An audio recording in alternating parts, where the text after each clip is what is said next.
Sarah's hands began to shake 20 minutes into the most important presentation of her career.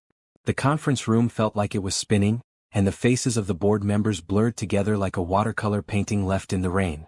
She gripped the edge of the table, trying to steady herself as her words came out slurred and confused. The CEO of Morrison Industries looked at her with growing concern, while her colleagues exchanged worried glances.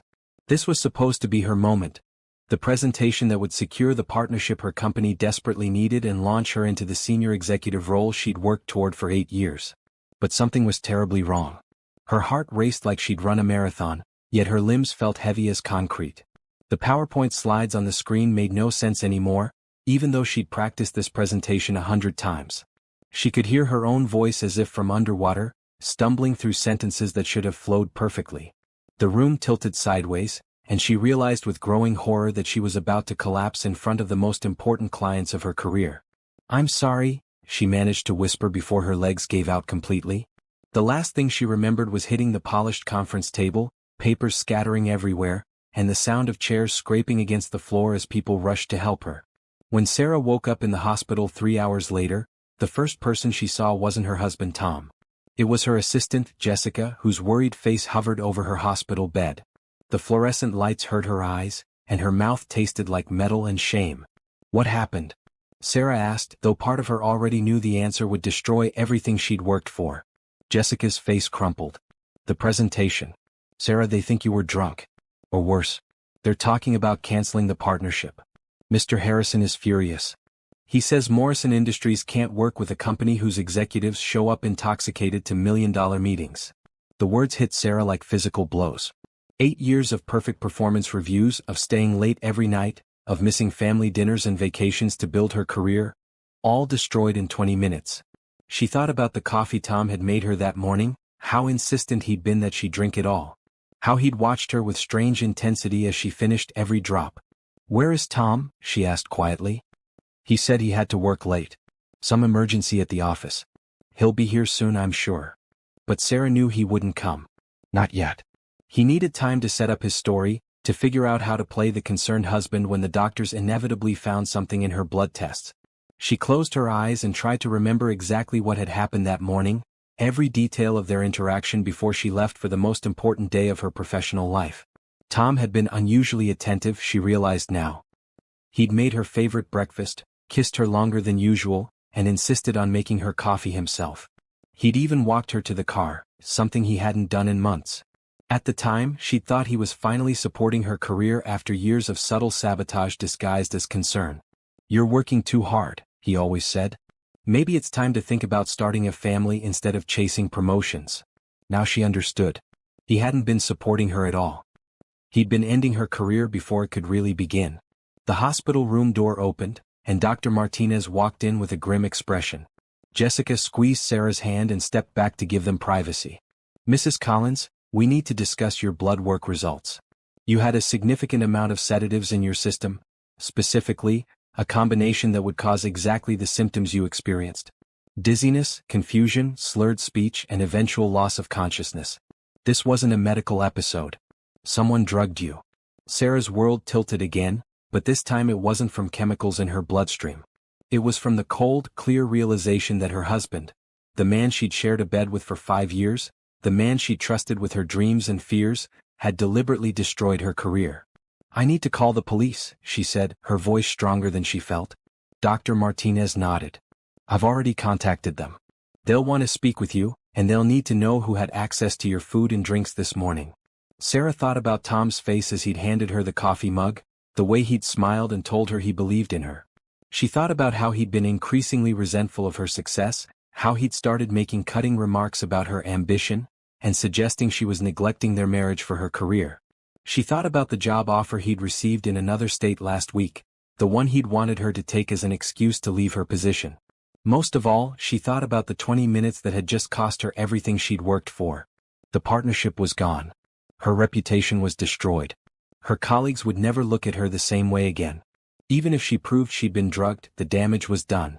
In the corporate world, perception was reality, and the perception was that Sarah Collins had spectacularly failed when it mattered most. But as she lay in that hospital bed, staring at the ceiling tiles and listening to Jessica make phone calls in the hallway, Sarah felt something new growing inside her chest. It wasn't despair, though she'd expected that. It wasn't even anger, though that would come later. It was clarity. For 5 years she'd compromised and accommodated. She'd made Tom's career moves a priority when they conflicted with hers. She'd turned down opportunities because he said they would hurt their relationship. She'd slowly made herself smaller and smaller to make him feel bigger, and she told herself it was love. But love didn't drug someone's coffee before the biggest day of their life. Love didn't sabotage dreams out of jealousy and control. Love didn't destroy everything someone had worked for just to win an argument about whose career mattered more. The police officer who arrived an hour later was a woman named Detective Rivera. She had kind eyes but a sharp way of asking questions that made Sarah realize this wasn't the first case like this she'd handled. Domestic sabotage is more common than people think, Detective Rivera explained after taking Sarah's statement. Usually it's financial, hiding assets, destroying credit, that sort of thing. But career sabotage happens too, especially when one partner feels threatened by the other's success. Sarah told her everything. About Tom's increasing resentment of her career. About the job offer and his pressure for her to leave her position. About his behavior that morning and how insistent he'd been about the coffee. About the strange look in his eyes when he'd kissed her goodbye. We'll need to search your house and test the coffee maker, any remaining coffee, anything he might have used, Detective Rivera said. And we'll bring him in for questioning. But I have to warn you, even if we find evidence, proving intent can be difficult. He could claim he was trying to help you relax before a big presentation and made a mistake with dosages. Sarah nodded, but she wasn't thinking about legal consequences anymore. She was thinking about the life she'd built with someone who was willing to destroy her dreams to control her choices. She was thinking about how to rebuild everything he'd just torn down. And she was thinking about how she was never, ever going back to him. The house felt different when Sarah returned from the hospital the next evening.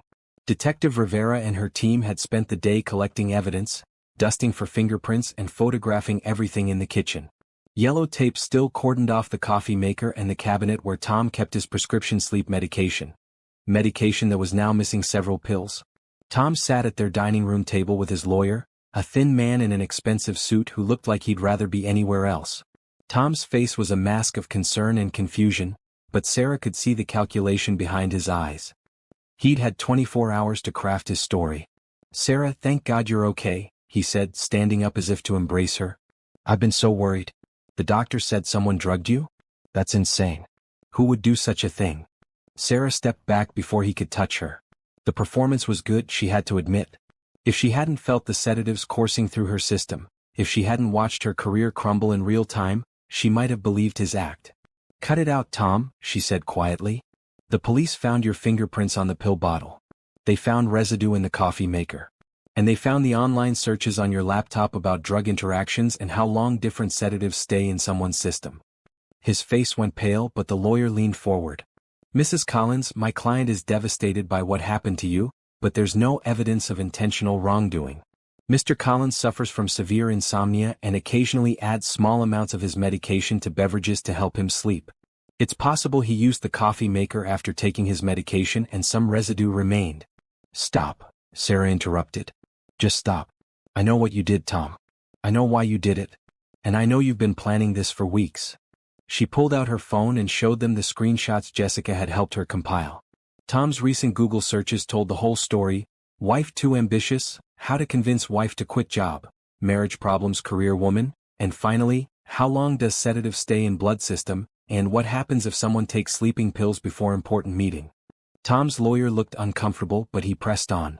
"Search history isn't proof of intent, Mrs. Collins. These could be related to research for any number of reasons." "Like the job offer in Denver?" Sarah asked, looking directly at Tom. "The one you accepted without telling me? The one that starts in 6 weeks?" The silence in the room was deafening. Tom's lawyer hadn't known about the job offer, and his surprise showed on his face. Tom had been planning to force her into a choice: follow him to Denver where she'd have to start over professionally or lose him. The drugging had been his way of making sure she had nothing left to stay for. "You took that job thinking I'd have to come with you after my career was destroyed," Sarah continued.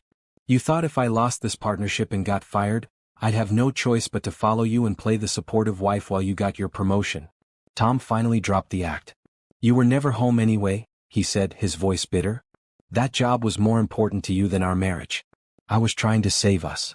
By destroying me? By giving you a reason to choose us for once. His voice rose and his lawyer put a warning hand on his arm. Everything was always about your career, your dreams, your goals. What about mine? What about what I wanted? What you wanted was a wife who would make your life easier, Sarah said. Someone who would move when you wanted to move, quit when you wanted her to quit, and never outshine you. That's not a marriage, Tom. That's ownership. Detective Rivera, who had been quietly taking notes in the corner, cleared her throat. Mr. Collins, we have enough evidence to charge you with assault and domestic violence. Your wife could have been seriously injured or worse from the drug combination you gave her. She lost a major business deal worth millions to her company. Her reputation and career have been damaged, possibly permanently. Tom's lawyer whispered something in his ear and Tom's shoulders sagged. The fight went out of him as he realized the consequences of his actions were spreading far beyond what he'd planned. I never meant for it to go that far, he said quietly. I just wanted her to mess up a little, maybe get nervous and stumble through the presentation. I thought if she looked incompetent just once, she'd realize she wasn't cut out for that level of responsibility. Sarah felt sick. You wanted me to fail. On purpose. The man who's supposed to love and support me more than anyone in the world wanted me to fail. I wanted you to need me again, Tom said, and for the first time, his voice sounded genuinely broken. You never needed me anymore. You had your career, your goals, your independence. Where did that leave me? It left you as my partner, Sarah said. Someone who was supposed to celebrate my successes, not sabotage them out of jealousy. Detective Rivera stood up. Mr. Collins, you're under arrest. She read him his rights while his lawyer frantically took notes and whispered about bail hearings and plea bargains. As they led Tom away in handcuffs, he looked back at Sarah one last time. I love you, he said, as if that justified everything. Sarah didn't respond. She watched through the window as they put him in the police car, and she felt something she hadn't expected: relief. 4 months, she'd felt like she was walking on eggshells, trying to balance her ambition with Tom's increasing resentment. She'd been making herself smaller and smaller, turning down opportunities and downplaying achievements to keep peace in her marriage. Now the pretense was over. She could stop apologizing for wanting more from her life. Jessica arrived an hour after the police left, carrying takeout food and a bottle of wine.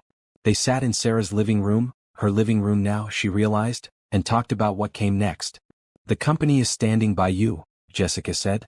Once word got out about what really happened, Mr. Harrison called personally to apologize.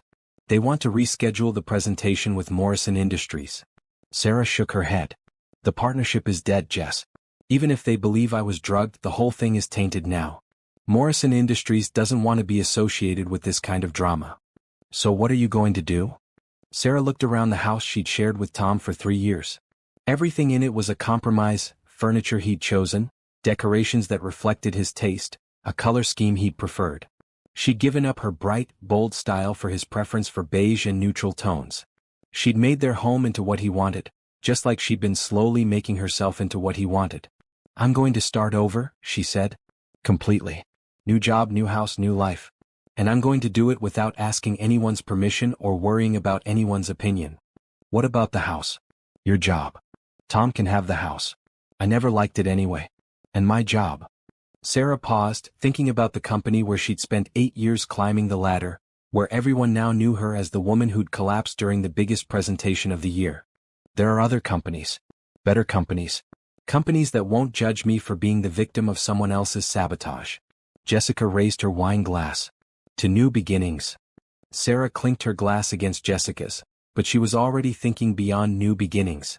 She was thinking about the life she'd been building before she met Tom, the dream she'd set aside to accommodate his insecurities, the version of herself she'd buried to keep the peace. That woman was about to make a comeback. Sarah's resignation letter was 3 sentences long. She hand-delivered it to her boss on Monday morning, cleaned out her desk by noon, and walked out of the building where she'd spent the last 8 years of her life without looking back. The whispers followed her to the elevator, but she kept her head high and her expression neutral. The freedom was terrifying and exhilarating at the same time. For the first time in years, Sarah had nowhere to be and no one scheduled to accommodate but her own. She drove to the coffee shop where she used to work on her MBA thesis, ordered a large coffee and opened her laptop.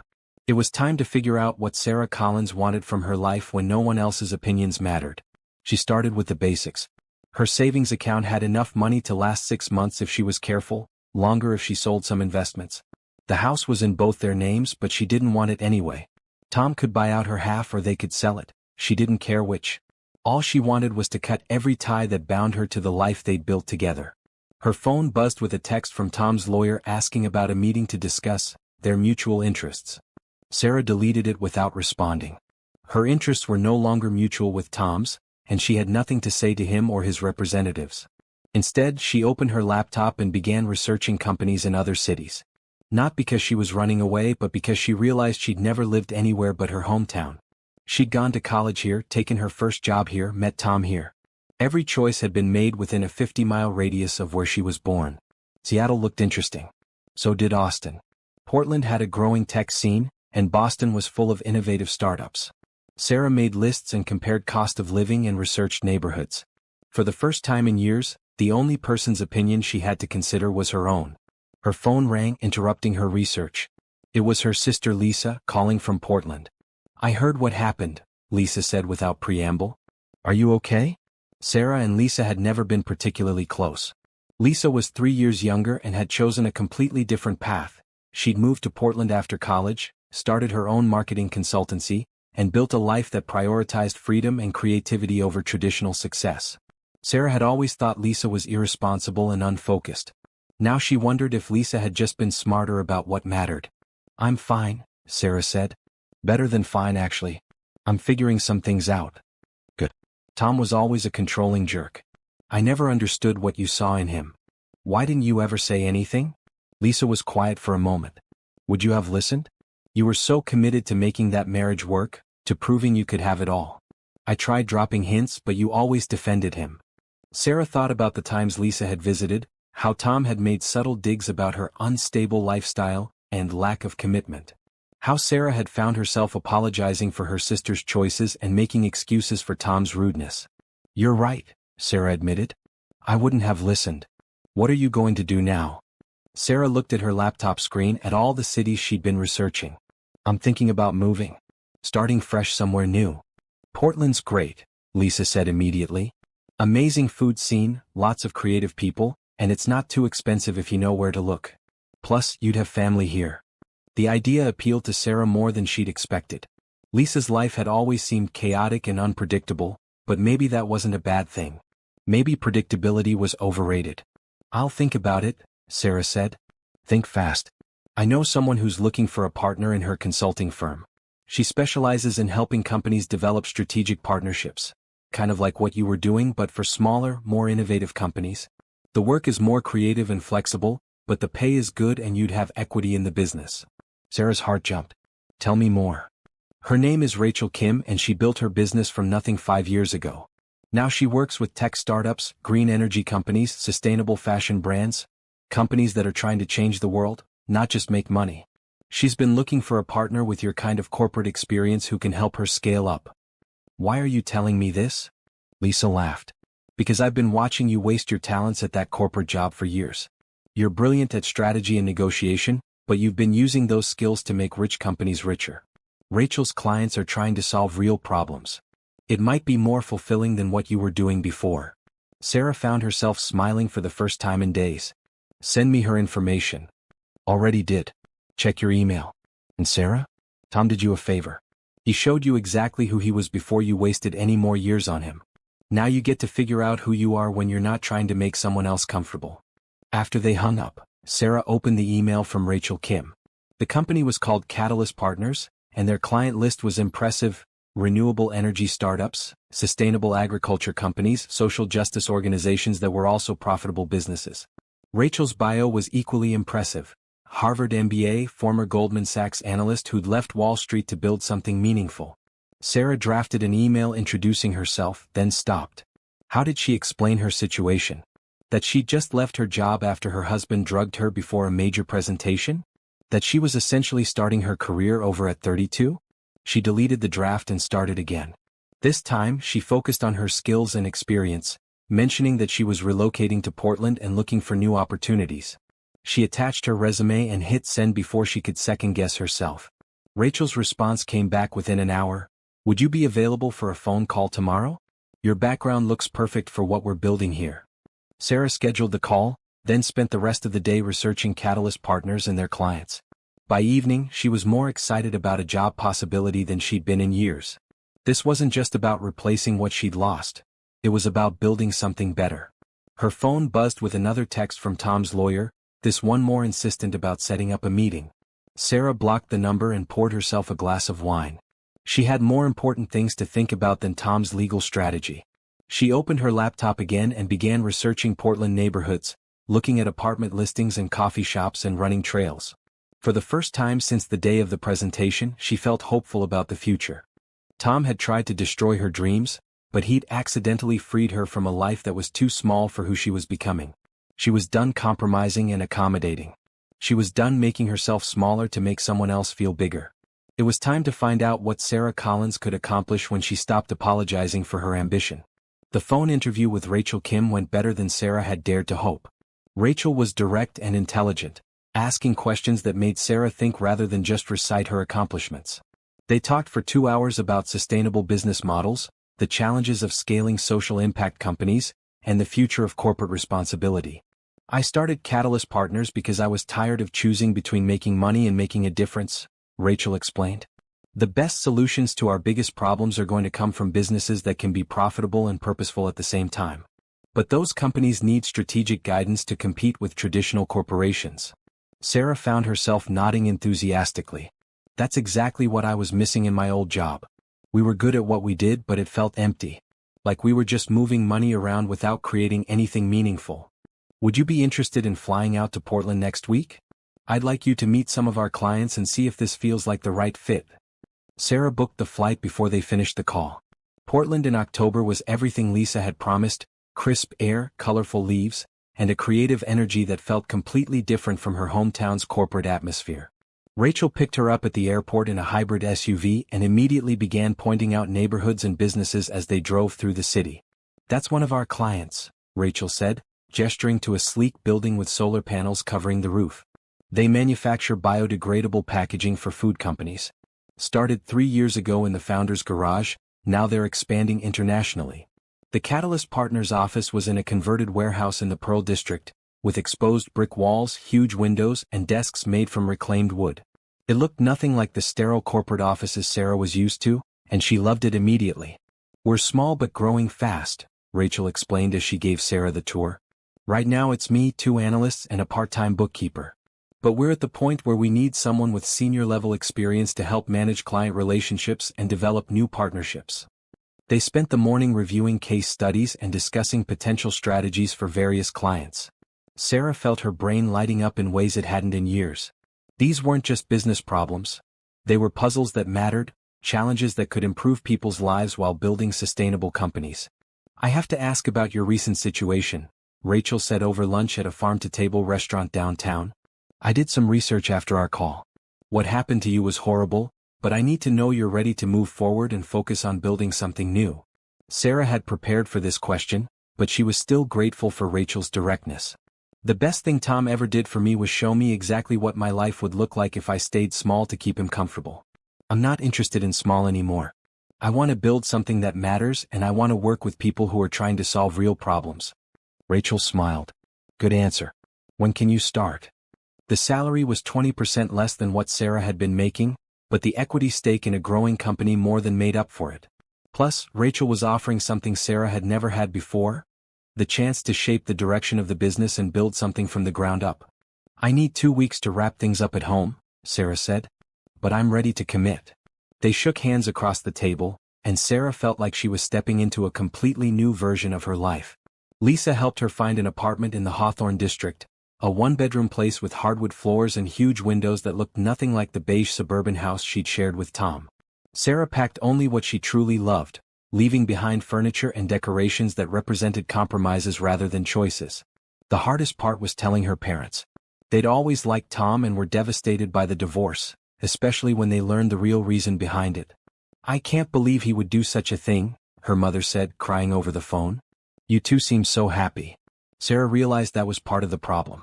She'd worked so hard to seem happy, to make her marriage look perfect, that she'd lost track of whether she actually was happy. The performance had become more important than the reality.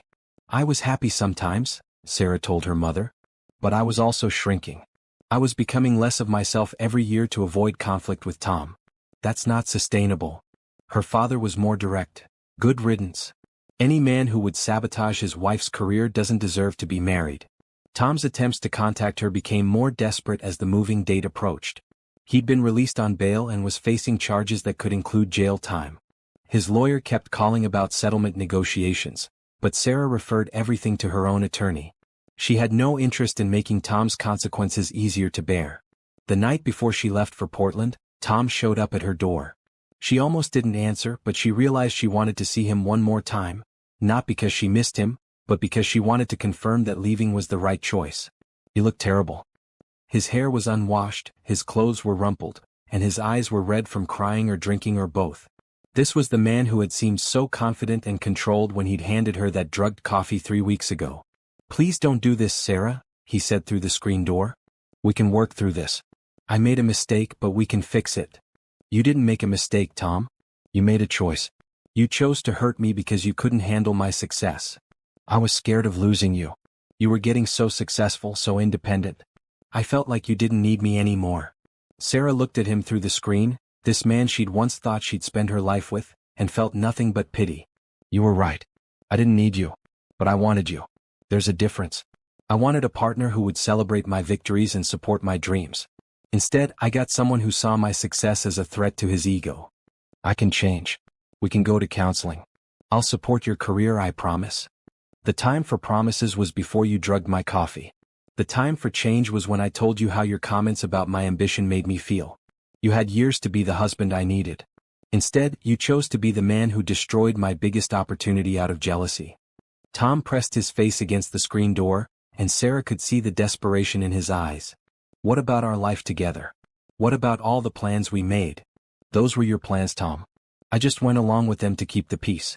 But I'm done keeping the peace at the expense of my own happiness." She closed the inner door and turned off the porch light. Tom stood outside for another 10 minutes, knocking and calling her name, but Sarah went upstairs and packed the last of her belongings. By the time she looked out the window again, he was gone. The next morning, Jessica drove her to the airport. They'd stayed in touch throughout the transition, and Jessica had become more than just a former assistant. She was a friend who understood what Sarah had been through. "Are you nervous?" Jessica asked as they pulled up to the departure terminal. "Terrified," Sarah admitted. "But it's a good kind of terrified. The kind that means I'm about to do something that matters." She boarded the plane to Portland with 2 suitcases and a sense of possibility she hadn't felt in years. Tom had tried to make her smaller, but instead, he'd forced her to discover just how big her life could be when she stopped apologizing for taking up space. As the plane lifted off, Sarah looked down at the city where she'd spent 32 years trying to fit into other people's expectations. She was finally ready to find out what she could accomplish when the only expectations that mattered were her own. Portland welcomed Sarah like a city that had been waiting for her to arrive. The October air was crisp and clean, carrying the scent of coffee and possibility. Her new apartment in the Hawthorne district was small but perfect, hardwood floors, huge windows, and a view of the mountains that made her catch her breath every morning. Rachel had arranged for Sarah to spend her first week meeting with Catalyst Partners clients, and each meeting reinforced her decision to leave her old life behind. These weren't just business owners. They were innovators and problem solvers who had started companies to address real challenges in the world. Her first client meeting was with Elena Rodriguez, who had founded Green Tech Solutions after watching her hometown in California suffer through years of drought.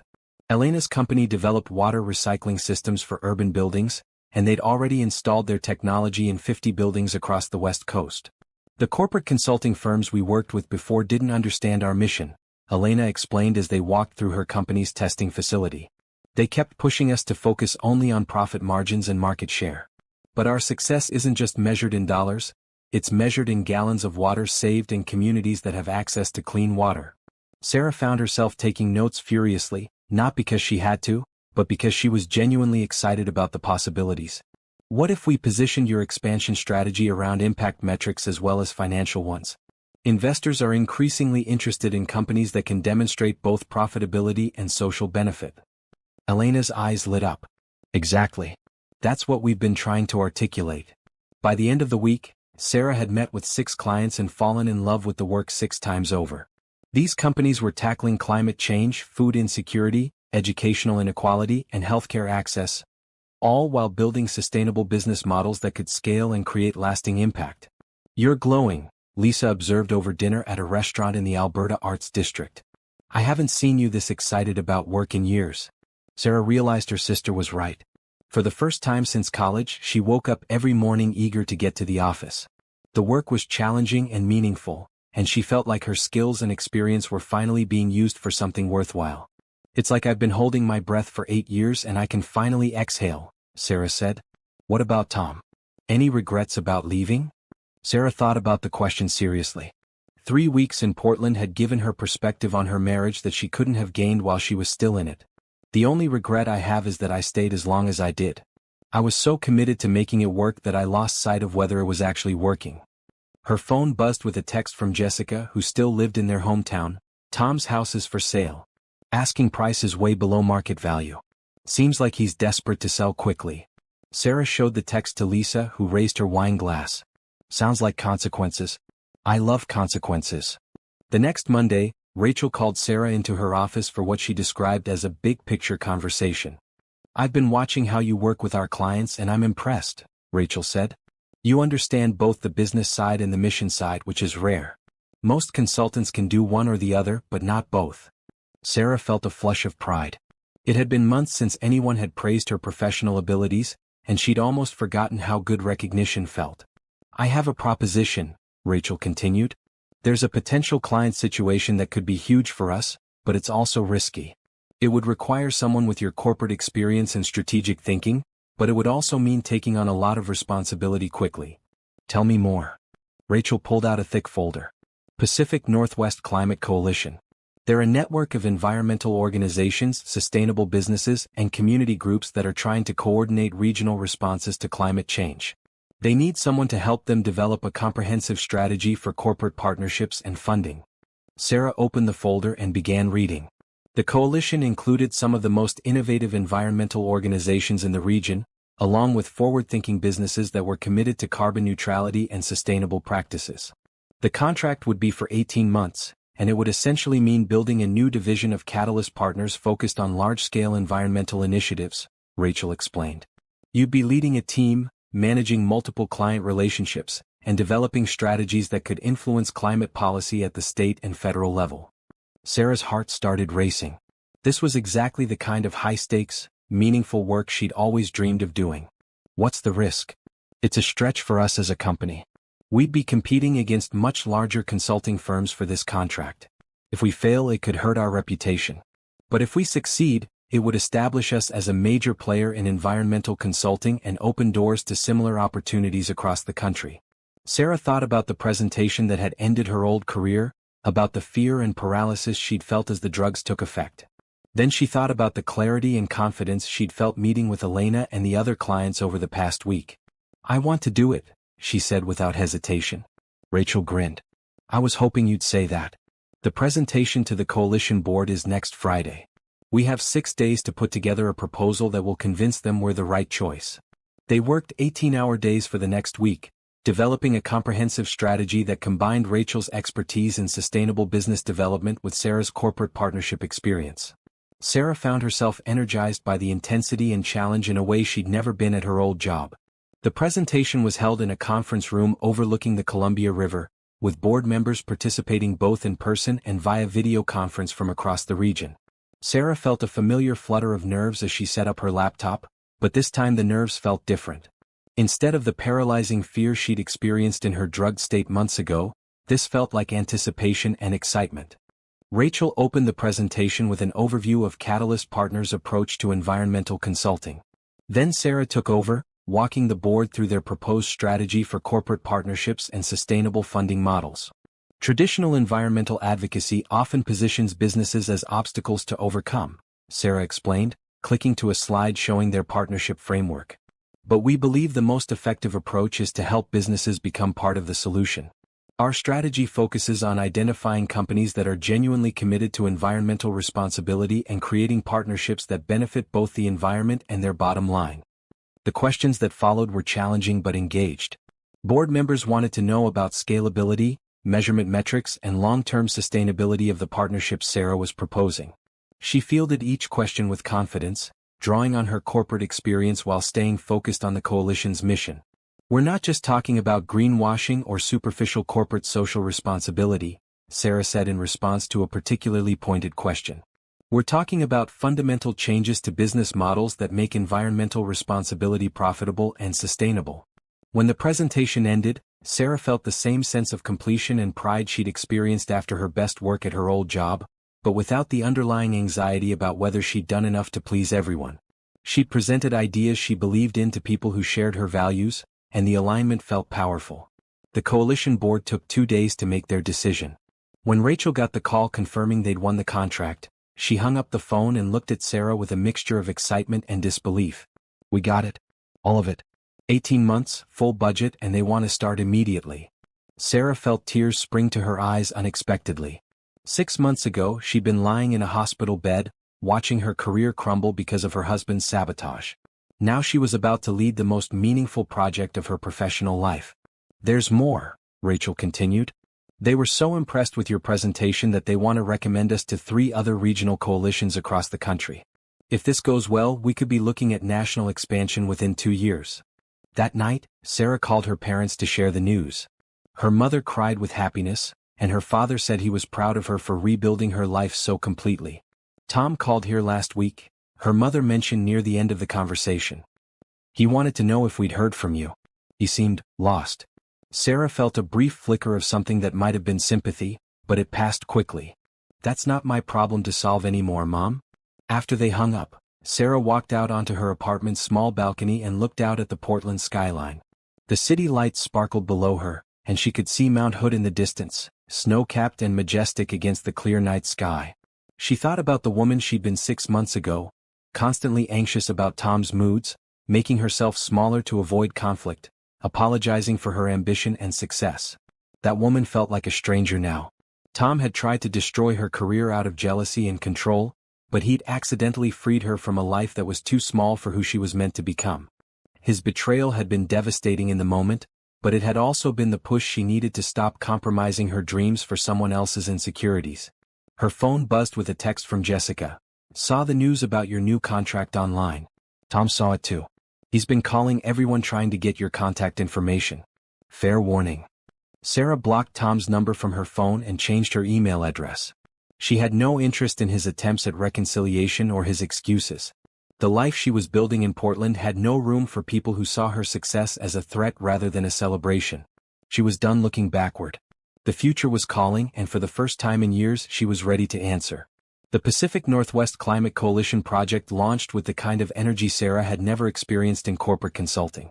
Instead of quarterly profit reports and market share analyses, she was working on carbon footprint reduction strategies and renewable energy adoption plans that could affect millions of people. Her team grew quickly. Rachel hired 2 new analysts and a project coordinator, all of whom shared Sarah's passion for meaningful work.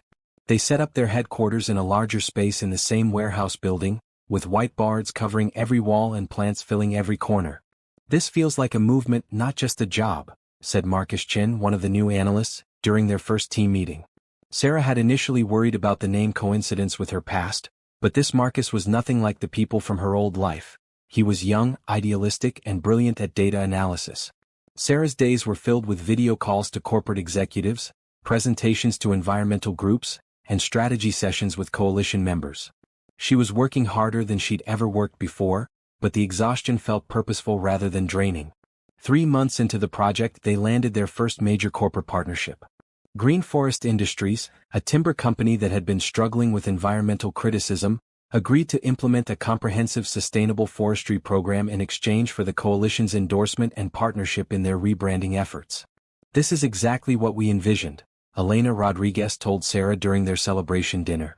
A company that was part of the problem becoming part of the solution, with both sides benefiting. The success attracted attention from environmental groups across the country. Sarah began receiving invitations to speak at conferences and consulting requests from organizations in other regions. Her LinkedIn profile, which she'd barely maintained during her marriage, was suddenly full of connection requests and opportunities. You're becoming famous in environmental circles, Lisa observed during one of their weekly coffee dates. Have you thought about what you want to do next? Sarah had been thinking about exactly that question. The coalition project was scheduled to end in 15 months, and she was already getting approached about other opportunities. Some were traditional consulting contracts, others were full-time executive positions with major environmental organizations. I love what I'm doing, but I also love building something from scratch, Sarah said.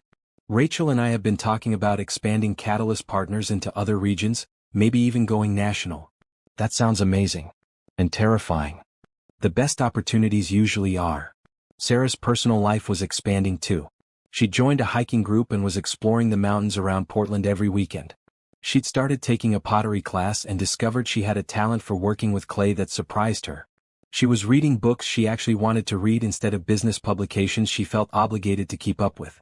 For the first time in her adult life, she was living according to her own interests and schedule rather than accommodating someone else's. Insecurities. Her phone buzzed with a text from Jessica. Saw the news about your new contract online. Tom saw it too. He's been calling everyone trying to get your contact information. Fair warning. Sarah blocked Tom's number from her phone and changed her email address. She had no interest in his attempts at reconciliation or his excuses. The life she was building in Portland had no room for people who saw her success as a threat rather than a celebration. She was done looking backward. The future was calling, and for the first time in years she was ready to answer. The Pacific Northwest Climate Coalition project launched with the kind of energy Sarah had never experienced in corporate consulting. Instead of quarterly profit reports and market share analyses, she was working on carbon footprint reduction strategies and renewable energy adoption plans that could affect millions of people. Her team grew quickly. Rachel hired 2 new analysts and a project coordinator, all of whom shared Sarah's passion for meaningful work. They set up their headquarters in a larger space in the same warehouse building, with whiteboards covering every wall and plants filling every corner. This feels like a movement, not just a job, said Marcus Chin, one of the new analysts, during their first team meeting. Sarah had initially worried about the name coincidence with her past, but this Marcus was nothing like the people from her old life. He was young, idealistic, and brilliant at data analysis. Sarah's days were filled with video calls to corporate executives, presentations to environmental groups, and strategy sessions with coalition members. She was working harder than she'd ever worked before, but the exhaustion felt purposeful rather than draining. 3 months into the project, they landed their first major corporate partnership. Green Forest Industries, a timber company that had been struggling with environmental criticism, agreed to implement a comprehensive sustainable forestry program in exchange for the coalition's endorsement and partnership in their rebranding efforts. This is exactly what we envisioned, Elena Rodriguez told Sarah during their celebration dinner. A company that was part of the problem becoming part of the solution, with both sides benefiting. The success attracted attention from environmental groups across the country. Sarah began receiving invitations to speak at conferences and consulting requests from organizations in other regions. Her LinkedIn profile, which she'd barely maintained during her marriage, was suddenly full of connection requests and opportunities. You're becoming famous in environmental circles, Lisa observed during one of their weekly coffee dates. Have you thought about what you want to do next? Sarah had been thinking about exactly that question. The coalition project was scheduled to end in 15 months, and she was already getting approached about other opportunities. Some were traditional consulting contracts, others were full-time executive positions with major environmental organizations.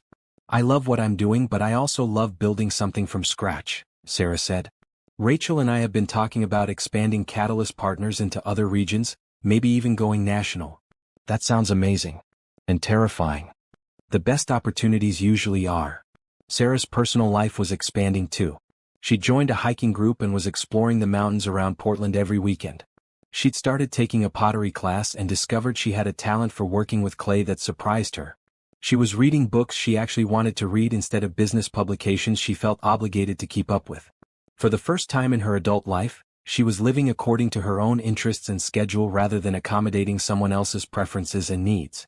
The only shadow on her new life came in the form of occasional messages from home. Tom's legal troubles were escalating, and his attempts to contact her were becoming more desperate. Jessica forwarded her some of the emails Tom had sent to their old company, asking for Sarah's contact information and claiming he needed to apologize. He lost his job, Jessica told her during one of their phone calls. The arrest and charges made it impossible for his company to keep him on. He's been telling people he's the victim of a vindictive ex-wife who's trying to ruin his life. Sarah felt a familiar flash of anger, but it faded quickly. Tom's narrative might work on people who didn't know the full story, but the truth was documented in police reports and medical records. His consequences were the result of his own choices, not her vindictiveness. Is he still trying to get my information? Constantly. But I'm not giving it to him, and neither is anyone else who matters. Everyone who knows what really happened is on your side. Sarah appreciated Jessica's loyalty, but she was more interested in talking about the present than the past. Tell me about your new job. Are you happy there? Jessica had left their old company a month after Sarah's resignation, taking a position with a non-profit that provided business consulting to women-owned enterprises. It's amazing. I'm using all the same skills, but for clients who are trying to change the world instead of just getting richer. Sounds familiar, Sarah said, smiling. You inspired me. Watching you rebuild your life after Tom's sabotage made me realize I didn't have to stay in a job that felt meaningless just because it was stable. After they hung up, Sarah reflected on how much her life had changed in 8 months. The woman who had been married to Tom felt like a different person. Someone who had been playing a role rather than living authentically. That woman had been competent and successful, but she'd also been constantly anxious about maintaining an image and keeping other people comfortable. This version of Sarah was more confident, more decisive, and infinitely happier. She no longer apologized for her ambition or downplayed her successes to make others feel better. She'd learned to trust her instincts and speak her mind without worrying about the reaction. The contrast was especially clear during her monthly video calls with her parents. Her mother had initially been worried about Sarah living alone so far from family, but she'd gradually come to see the transformation in her daughter. You sound different, her mother said during their most recent call. Happier. More like yourself. What do you mean more like myself? Like the person you were in college before you started worrying so much about what everyone else wanted. You used to be so bold and confident. Tom somehow made you smaller, more cautious. Sarah realized her mother was right. She'd spent 5 years of marriage gradually diminishing herself to avoid conflict with Tom, until she'd almost forgotten what it felt like to take up space without apologizing for it. I'm still figuring out who I am when I'm not trying to make someone else comfortable, Sarah admitted. I like who you're becoming, her mother said. And I'm proud of you for having the courage to start over. That evening, Sarah walked through her neighborhood, taking in the early spring air and the blooming cherry trees that lined the streets. Portland was waking up from winter, and she felt like she was waking up too, from years of compromise and accommodation that had nearly cost her everything she'd worked for. Tom had intended to destroy her career and force her into dependence on him. Instead, he'd freed her to build a life that was more authentic and fulfilling than anything she'd imagined while married to him. She pulled out her phone and deleted the folder of screenshots she'd kept from Tom's harassment campaign. She no longer needed evidence of his attempts to control her narrative or contact her. That chapter of her life was closed, and she was ready to focus entirely on writing the next one. The success of the Pacific Northwest Climate Coalition project opened doors Sarah hadn't even known existed. Environmental Business Weekly featured her in their Innovators Under 35 article, and she was invited to speak at the National Environmental Leadership Conference in Denver. Standing on the stage in front of 800 environmental professionals, Sarah felt the same confidence she'd discovered during her presentation to the coalition board, but magnified. This time there was no fear, no anxiety about performance. Just the pure joy of sharing work she believed in with people who understood its importance. The old model of environmental advocacy treated businesses as obstacles to overcome, she told the audience. But the most effective environmental solutions are going to come from partnerships that make sustainability profitable and scalable. We can't save the planet by fighting the economy, we have to transform it. The standing ovation felt different from any professional recognition she'd received before. These people weren't just applauding her skills or achievements. They were celebrating her vision for how business could be a force for positive change. After her presentation, Sarah was approached by dozens of conference attendees with collaboration ideas, job offers, and consulting requests. Among them was Dr. Amanda Foster, the director of the Global Environmental Innovation Institute. We've been following your work with the coalition, Dr. Foster said over coffee in the hotel lobby. We're launching a new initiative to help environmental startups scale their impact, and we need someone with your combination of corporate experience and environmental passion to lead it. The position would be based in San Francisco with a team of 12 consultants and a budget that would dwarf anything Sarah had worked with before. It was the kind of opportunity that came along once in a career, prestigious, well-funded, and perfectly aligned with her skills and interests. I'm flattered, but I'm building something in Portland with my current partner, Sarah said. I'm not looking to leave. What if you didn't have to leave? What if we could structure this as a partnership with Catalyst Partners? You could maintain your ownership stake in Rachel's company while leading our initiative. Best of both worlds. Sarah promised to consider the offer, but she already knew her answer. She'd learned to trust her instincts over the past year, and her instincts told her that her future was tied to what she and Rachel were building together. The flight back to Portland gave her time to think about how much her priorities had changed.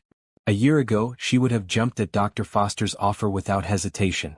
The prestige and salary would have been irresistible, and she would have convinced herself that it was the logical next step in her career progression. Now, she found herself more interested in building something lasting than in climbing someone else's ladder. The work she was doing with Rachel felt like the beginning of something bigger, not just a stepping stone to the next opportunity. Rachel was waiting for her at the airport with news of her own. 3 more regional coalitions want to hire us: Colorado, Minnesota, and North Carolina. If we take all 3 contracts, we'll need to hire 15 more people and open satellite offices. They drove through Portland discussing the logistics of rapid growth, the challenges of maintaining company culture while scaling, and the exciting possibility of having national impact within 2 years. Sarah felt the familiar rush of building something meaningful from the ground up. "There's something else," Rachel said as they pulled up to Sarah's apartment. "Tom called the office while you were gone. He somehow got our main number and convinced our receptionist that he was a potential client. He asked a lot of questions about you before she figured out who he was and hung up on him." Sarah's stomach tightened. She'd been Tom-free for 4 months, and she'd started to believe he'd finally given up his attempts to contact her. "What kind of questions?" "Whether you were happy, whether you were dating anyone, whether you seemed to regret leaving your old life. Classic stalker stuff. I'll call the police and report it. Maybe they can add it to his existing charges." Sarah spent the evening updating her security settings on social media and researching restraining order procedures in Oregon. It was frustrating to have to think about Tom's harassment when her life was going so well, but she'd learned not to ignore warning signs. The next morning brought better news. 2 major environmental foundations had reached out about funding Catalyst Partners' expansion into other regions. With proper funding, they could grow strategically rather than reactively, maintaining the quality and mission focus that made their work effective. Sarah threw herself into grant applications and funding proposals, channeling her frustration about Tom's continued harassment into productive work. By the end of the week, they'd submitted applications for over $2 million in funding and had preliminary approval from one foundation for a substantial multi-year grant. "We're going to need to hire a full-time grant writer," Rachel said, reviewing their pipeline of potential funding sources. "And probably a communications director. Success is creating its own challenges." "Good problems to have," Sarah agreed. That weekend, Sarah joined her hiking group for a challenging trail in the Columbia River Gorge.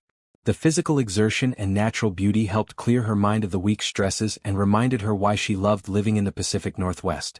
During the hike, she found herself talking to Jake Martinez, a software developer who'd been part of the group for several months. They'd chatted during previous hikes, but this time their conversation went deeper than trail conditions and weekend plans. "What made you move to Portland?" he asked as they stopped to admire a waterfall. Sarah found herself telling him the whole story: the marriage, the sabotage, the career restart, and the life she'd built since then. It was the first time she'd shared the complete narrative with someone who hadn't been part of her old life, and Jake's reaction was refreshingly straightforward. "Sounds like you dodged a bullet," he said. "Anyone who would sabotage their partner's career is someone you don't want to be tied to long-term." It didn't feel like dodging a bullet at the time. It felt like my world was ending. But look what you built from the wreckage. You're doing work you love, living in a city you chose, and you're not walking on eggshells around someone who sees your success as a threat. Jake's perspective helped Sarah see her story differently. She'd been thinking of Tom's sabotage as a terrible thing that happened to her, but Jake was right. It was also the catalyst that freed her to build a better life. "Want to grab coffee sometime?" Jake asked as they reached the end of the trail. "I'd like to hear more about your environmental work. I've been thinking about transitioning my skills into something more meaningful." Sarah surprised herself by saying yes immediately. For the first time since her divorce, she felt ready to explore the possibility of letting someone new into her life. Not because she was lonely or looking for validation, but because she was confident enough in herself to be genuinely curious about another person. As she drove home that evening, Sarah realized she'd stopped defining herself in relation to Tom's betrayal. She was no longer the woman whose husband sabotaged her career. She was Sarah Collins, environmental consultant, business owner, and someone who was building exactly the life she wanted. Tom's attempts to contact her were now just background noise in a life that was full of meaningful work, genuine friendships, and authentic happiness. He tried to make her smaller, but she'd become larger than she'd ever imagined possible. And the best part was she was just getting started. Coffee with Jake turned into dinner, which turned into a weekend hike, which turned into the kind of easy, comfortable relationship Sarah had never experienced before. There was no manipulation or jealousy, no need to downplay her achievements or apologize for her ambition. Jake was genuinely excited about her work and supportive of her goals in a way that felt natural rather than performative. "I love watching you talk about the coalition project," he told her over dinner at their favorite restaurant in the Alberta district. "Your whole face lights up when you describe how you're helping companies transition to sustainable practices." Sarah realized she'd never had a partner who celebrated her professional passion instead of feeling threatened by it. With Tom, she'd learned to moderate her enthusiasm about work to avoid triggering his insecurities. With Jake, she could share her excitement without reservation. The relationship developed slowly and organically, built on shared values and genuine compatibility rather than desperate need or societal expectations. Sarah found herself appreciating the difference between choosing to be with someone and feeling like she had to be with them. Meanwhile, Catalyst partners continued to grow at a pace that surprised even Rachel. The Colorado contract was finalized, followed quickly by Minnesota and North Carolina. They hired 12 new employees and opened their first satellite office in Denver, with plans for Minneapolis and Charlotte offices by the end of the year. Sarah's role evolved from project manager to partner, with equity in the company and responsibility for strategic development. She was traveling frequently, presenting to potential clients and speaking at conferences, but the work felt energizing rather than exhausting. "You've become the face of environmental business consulting," Rachel observed during one of their weekly strategy meetings. "Conference organizers specifically request you by name." Sarah's LinkedIn profile now showed 15,000 followers and multiple endorsements from industry leaders. Environmental Business Weekly had featured her on their cover, and she'd been invited to join the advisory boards of 3 major environmental organizations. The success felt surreal sometimes. 2 years ago, she'd been trying to rebuild her career from the wreckage of Tom's sabotage. Now she was recognized as a leader in her field and building a company that was making measurable impact on environmental challenges. The contrast became especially clear when Jessica visited Portland for the first time. Sarah picked her up at the airport in her new hybrid SUV and drove her through the city she now called home. "This is incredible," Jessica said as they walked through the Pearl District toward Catalyst Partners' offices. "You've built such a beautiful life here." The office tour impressed Jessica even more. The space was 3 times larger than when Sarah had started, with dedicated project rooms, a conference center, and a living wall of plants that purified the air.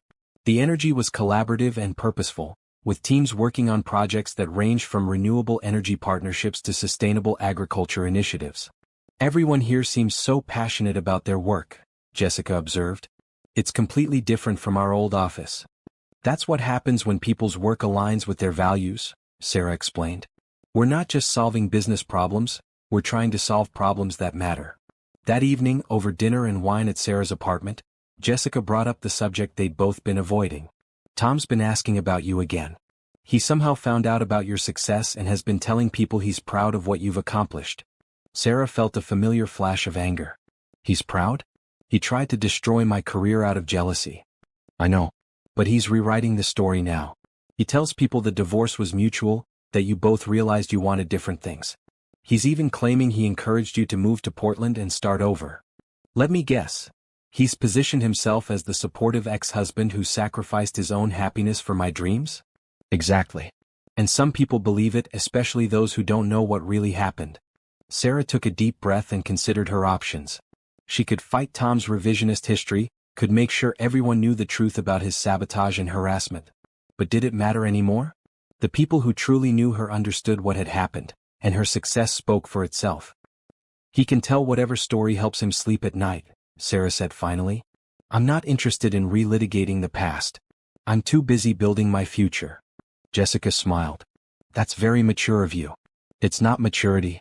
It's just that I've moved so far beyond that chapter of my life that his attempts to rewrite it feel irrelevant." The next day, Sarah took Jessica to meet some of the coalition clients and see the projects they were working on. They visited Green Tech Solutions, toured a sustainable manufacturing facility, and had lunch with Elena Rodriguez, who had become both a client and a friend. Sarah has been instrumental in helping us scale our impact, Elena told Jessica. She understood immediately that our mission and our business model had to work together, not against each other. On the drive back to Sarah's apartment, Jessica was quiet for a long time. Finally she said, "I owe you an apology." "For what?" "For not seeing how unhappy you were with Tom. For not recognizing that he was holding you back. I was so focused on the image of your perfect marriage that I missed the reality of what it was costing you." Sarah pulled over and looked at her friend seriously. "You couldn't have known because I didn't know. I was so invested in making it work that I lost sight of whether it actually was working." "Do you ever regret leaving?" Sarah thought about the question as they sat in the car overlooking the Columbia River.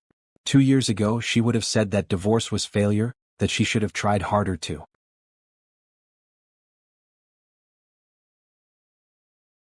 make her marriage work.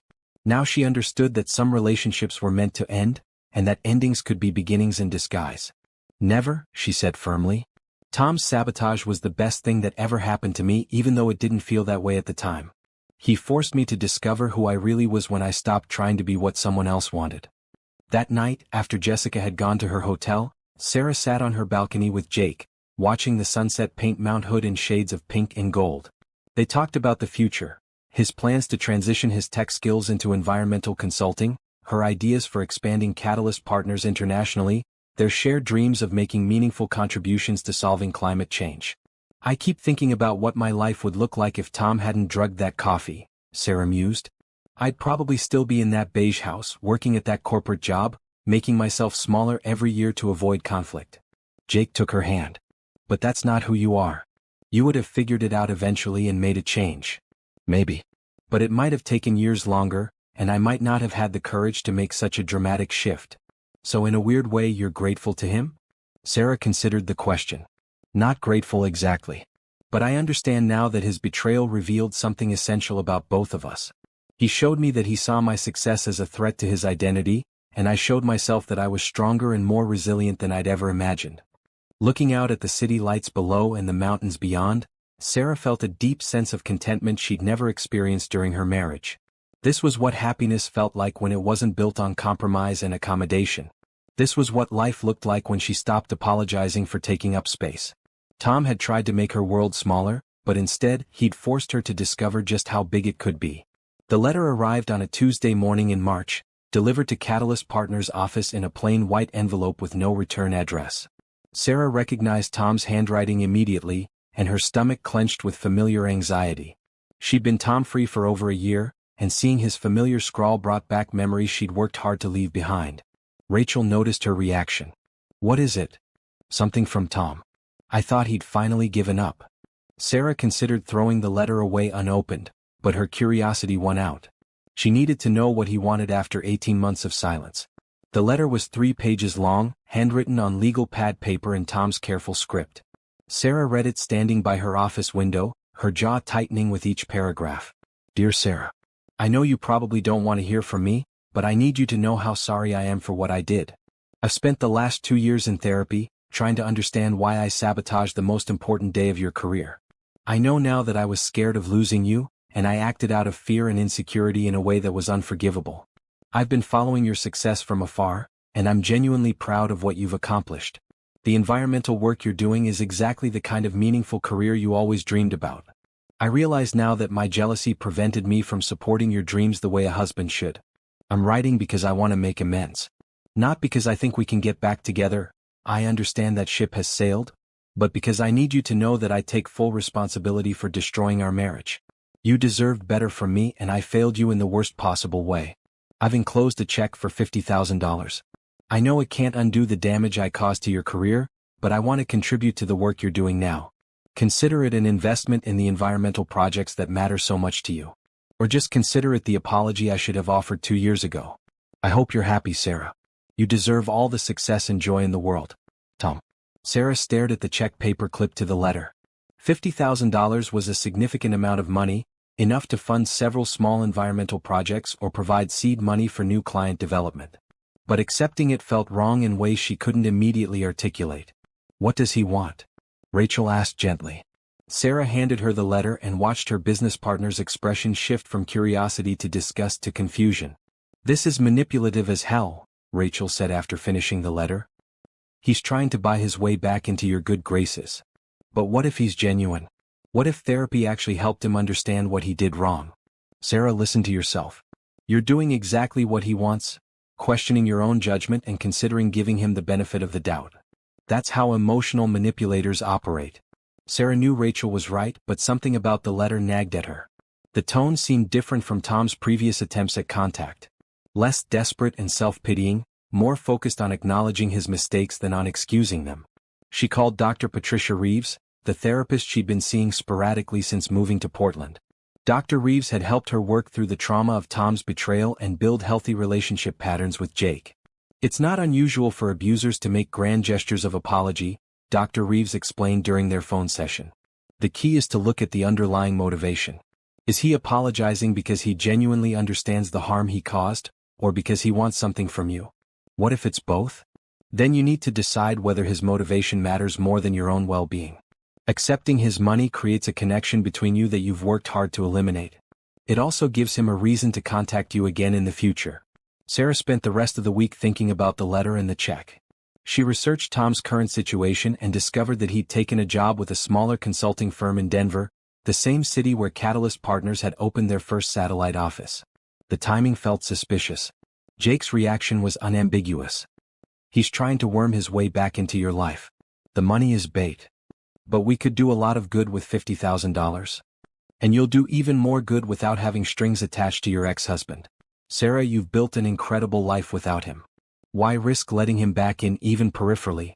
That weekend, Sarah hiked Mount Tabor alone, needing space to think without outside opinions influencing her decision. The March air was crisp and clean, and the city spread out below her as she climbed toward the summit. At the top, she sat on a bench and reread Tom's letter one more time. The words still seemed sincere, but she realized Dr. Reeves and Jake were right about the underlying dynamic. Tom was trying to re-establish a connection, to make himself relevant to her success story. More importantly, she recognized that part of her was tempted to accept his apology because it would validate her decision to leave. If Tom admitted he was wrong and she was right, it would provide closure to a chapter she'd already closed for herself. But she didn't need Tom's validation anymore. She'd built a life and career that proved her worth every day.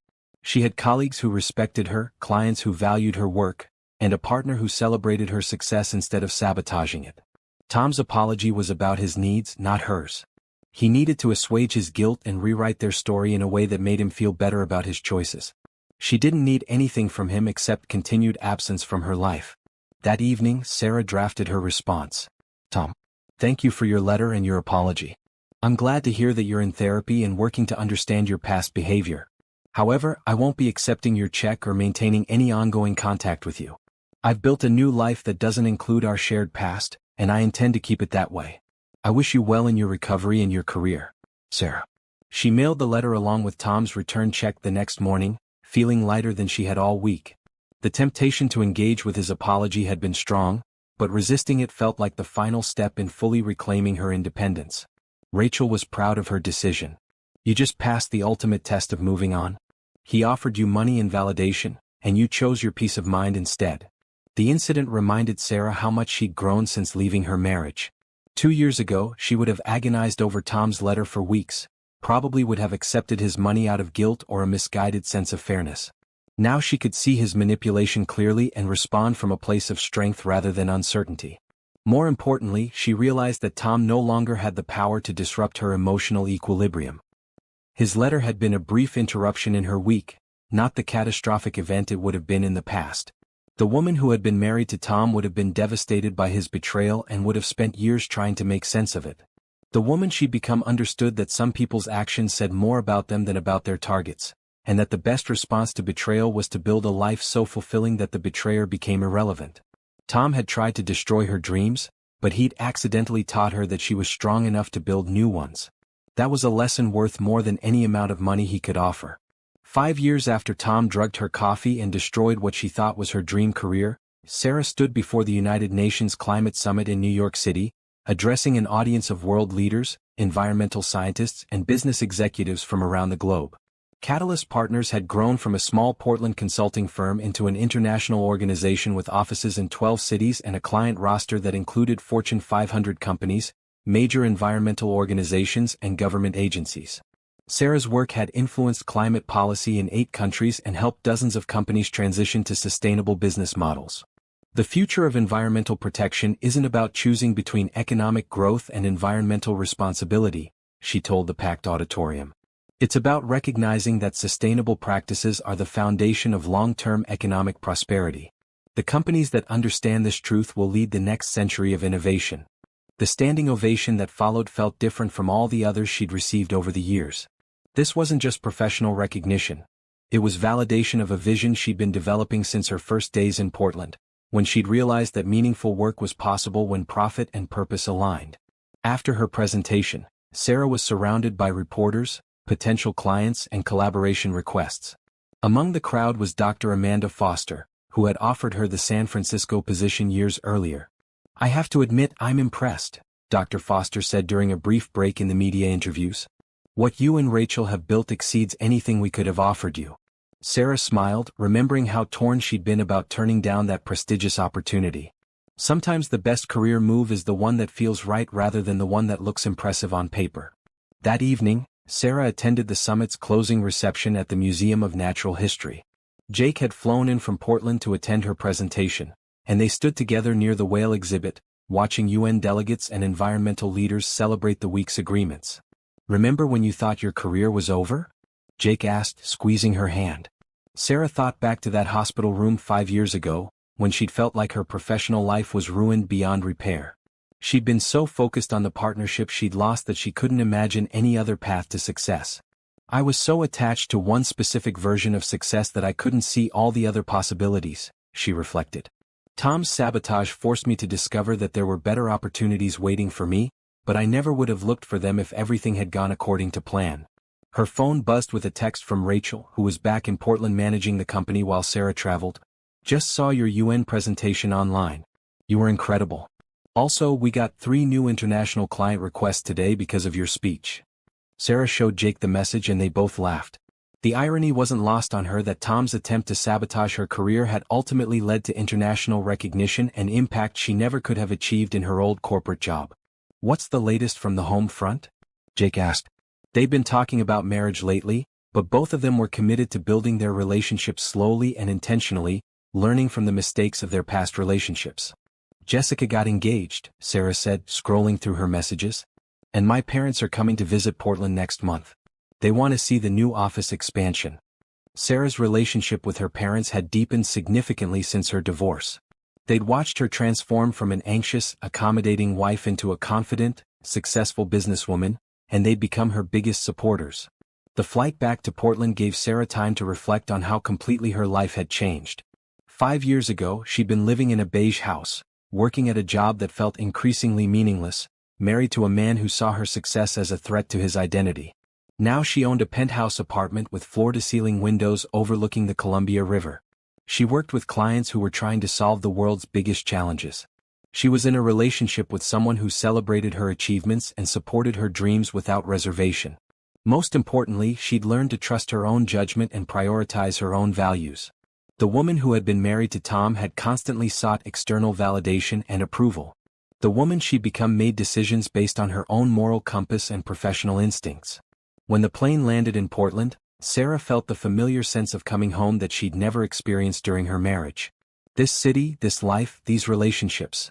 They were all choices she'd made for herself, not compromises she'd accepted to keep someone else happy. Jake drove them back to her apartment, and they spent the evening on her balcony, sharing a bottle of wine and talking about their plans for the weekend.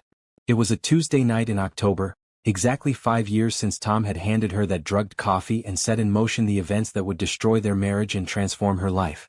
"Do you ever wonder what would have happened if Tom hadn't sabotaged that presentation?" Jake asked, as if reading her thoughts. Sarah considered the question seriously. "I think I would have gotten the partnership, stayed at that company for another decade, and gradually become more and more miserable without understanding why. I was on a path that looked successful from the outside but felt empty on the inside." "So in a weird way you're grateful it happened?" "Not grateful exactly. But I understand now that sometimes the worst thing that happens to you is also the thing that saves you from a life that's wrong for you." The next morning, Sarah woke up early and went for a run along the waterfront before work. The October air was crisp and clean, and Mount Hood was visible in the distance, snow-capped and majestic against the clear sky. As she ran, she thought about Tom for the first time in months. She'd heard through Jessica that he'd remarried and moved to Phoenix, where he was working for a mid-sized consulting firm and living a quiet suburban life. The criminal charges from drugging her had been resolved with probation and community service, and he seemed to have disappeared into the kind of anonymous middle-class existence he'd always preferred. Sarah felt no anger toward him anymore, just a kind of distant pity for someone who had been so threatened by his wife's success that he'd been willing to destroy it. Tom had been trapped by his own insecurities and traditional ideas about marriage, and his inability to grow had cost him everything that mattered. The contrast between their current lives was stark.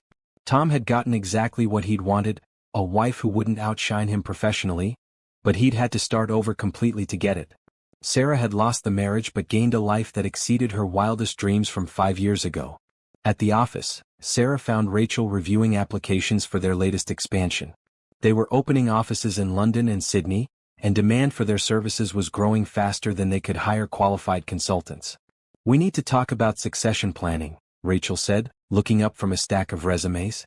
"You're spending so much time on speaking engagements and high-level strategy that we need someone else to handle day-to-day operations."